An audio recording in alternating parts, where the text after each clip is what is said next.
This is James DeWolf with Design Milk for DMTV Milkshake. I'm a furniture designer specializing in precast concrete.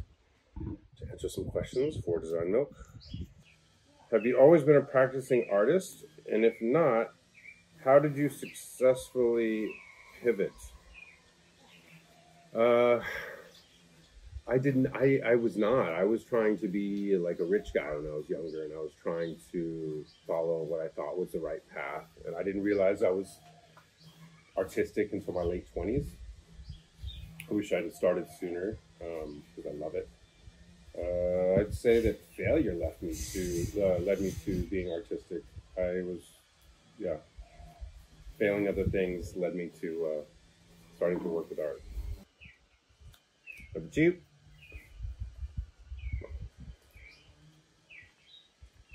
What is the strangest commission you've been asked to do? And did you pull it off? Yeah, that was for Matt George.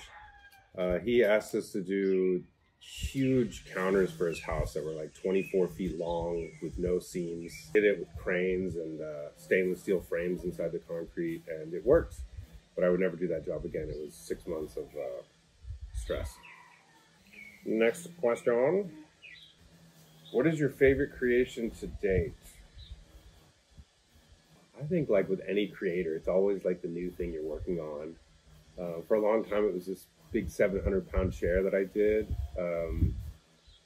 Didn't sell great, but I loved it, the block chair. Then it was the ping pong table, but now it's been a long time ago. And now it's an obelisk sculpture I'm making that has an exoskeleton on it. Yeah, I'd say the newest thing I'm stoked about is my exo obelisk sculpture. It's got a exo pattern like you see on this table, but it's like a big, tall, three-dimensional thing, which has been interesting to figure out the 3D skeleton, but it's working. It's gonna be dope. Who is your dream client? And who's my dream collaborator? I guess my dream client would be Gerard Richter. If he came in and was like, hey, let's do some sick thing for his own personal house, that would be pretty amazing. And a dream collaborator would be Tadao Ando, because he's kind of like the amazing pioneer of concrete architecture. What advice would you give those interested in working in the same medium? Pick something lighter weight. But if you want to work with concrete, make sure to wear a mask when you're mixing and when you're finishing, and learn how to say no to clients. I think that's probably the most valuable thing over the years that I learned to do. It's their job to push, and it's your job to set your boundaries. And the sooner you learn that, you'll save a lot of time.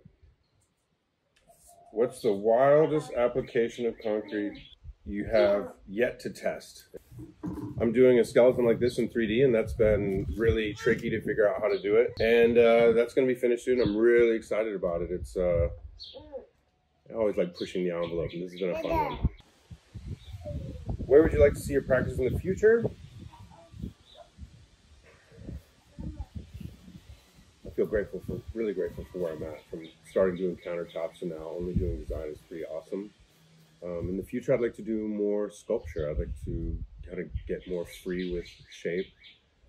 And I'd like to have a line of furniture that's more accessible price-wise. How do you maintain your positive attitude when things break? Oh, I know who wrote this question. So in working with Design Milk, we had a piece break on our way to a photo shoot, and it's sort of like, okay, just wait for us to make a new one. I think as long as nobody gets injured, it's just business. Every business has its thing. I'm making heavy stuff that's fragile, and every couple months something gets broken. After 20 years of doing it, I'm not going to cry about it. This is just business. Anyway, this has been a great interview. Thank you guys so much, and look forward to working with you more.